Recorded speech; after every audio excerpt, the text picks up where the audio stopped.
بسم اللہ الرحمن الرحیم۔ السلام علیکم، میں آپ کا ہوسٹ عبدالقیوم۔ آج ہم پیاز کی پنیری لگانے کا طریقے کے بارے میں بتائیں گے۔ پیاز کی پنیری تیار کرنے کے لیے 1 ایکڑ رقبے پر پیاز کاشت کرنے کے لیے 4 یا 5 مرلے زمین درکار ہونی چاہیے۔ زمین کو اچھی طرح ہموار کر کے 400 کلو گرام گلی سڑی گوبر کی کھاد ڈالنی پڑے گی اور زمین میں اچھی طرح ملانے کے بعد آبپاشی کر دیں۔ جب زمین میں جڑی بوٹیاں اگ گئیں تو 2-3 بار ہل چلا کر زمین کو اچھی طرح تیار کر لیں اور 1.25 میٹر چوڑی، 2.5 میٹر لمبی اور 15 سینٹی میٹر اونچی پٹڑیاں بنانا ہے۔ پٹڑیوں کے درمیان 50 سینٹی میٹر چوڑا راستہ رکھیں۔ ان پٹڑیوں پر 3-4 سینٹی میٹر کے فاصلے پر کتاروں میں بیج لگا دیں۔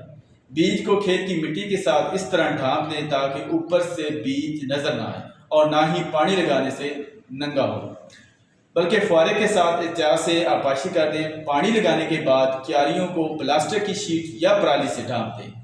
پلاسٹک کی شیٹ سے ڈھانپنے سے ہر روز پانی نہیں لگانا پڑے گا اور زمین میں نمی برقرار رہے گی۔ ہر روز صبح فوارے سے پانی دیتے رہیں۔ بیج اگنے کے بعد پلاسٹک کی شیٹ یا پرالی وغیرہ اتار دیں۔ پنیری کو حسب ضرورت پانی لگاتے رہیں۔ اس کے ساتھ ساتھ جڑی بوٹیوں کی تلفی کا عمل بھی جاری رکھیں۔ ٹھنڈے علاقے میں پیاز کی پنیری پلاسٹک کی چھوٹی ٹنل کے اندر لگائی جاتی ہے جس کو رات کے وقت دونوں طرف پلاسٹک شیٹ ڈال کر بند کر دیا جاتا ہے اور صبح کے وقت ہوا کی آمد و رفت کے لیے کھول دیا جاتا ہے۔ پلاسٹک کی ٹنل کے اندر درجہ حرارت باہر کی نسبت زیادہ رہتا ہے جو پودوں کی نشو و نما کے لیے بہت ضروری ہے۔ اس طرح پیاز کی پنیری کاشت کے تقریباً 10 ہفتے کے بعد کھیت میں لگانے کے قابل ہو جاتی ہے۔ پیاز کی پنیری کو 2 طریقوں کے ساتھ کھیت میں لگاتے ہیں، کھیلیوں میں اور ہموار کھیت میں۔ کھیلیوں میں 6 سینٹی میٹر کے فاصلے پر بنائیں اور پودے کو 10-10 سینٹی میٹر کے فاصلے پر کھیلیوں کے دونوں طرف لگا دیں۔ اس طریقے سے پیاز کی پنیری زیادہ پیداوار حاصل ہوتی ہے۔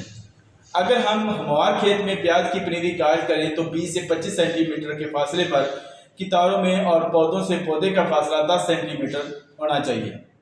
زمین کی تیاری اور کھادوں کا استعمال کیسے ہو؟ میرا زمین جس میں پانی کا نکاس اچھا ہو پیاز کی کاشت کے لیے موزوں ہے۔ کاشت سے 1 ماہ پہلے 10 ٹن فی ایکڑ گوبر کی گلی سڑی کھاد ڈالیں اور 1 دفعہ ہل چلا کر زمین میں یکساں طور پر ملا دیں۔ ہل چلانے کے بعد آبپاشی کر دیں۔ بتر آنے پر 2-3 بار ہل چلا کر سواگا دے دیں۔ اس طرح عمل کرنے سے گوبر کی کھاد اچھی طرح زمین میں حل ہو جائے گی اور شروع میں اگنے والی جڑی بوٹیاں بھی یک تلف ہو جائیں گی۔ زمین کی تیاری کے وقت کھادوں کا استعمال مناسب مقدار میں کریں۔ زمین کی تیاری آخری تیاری کے ساتھ اور کاشت کے وقت زمین میں 3 بوری سپر فاسفیٹ اور 1 بوری امونیم سلفیٹ فی ایکڑ ڈالیں۔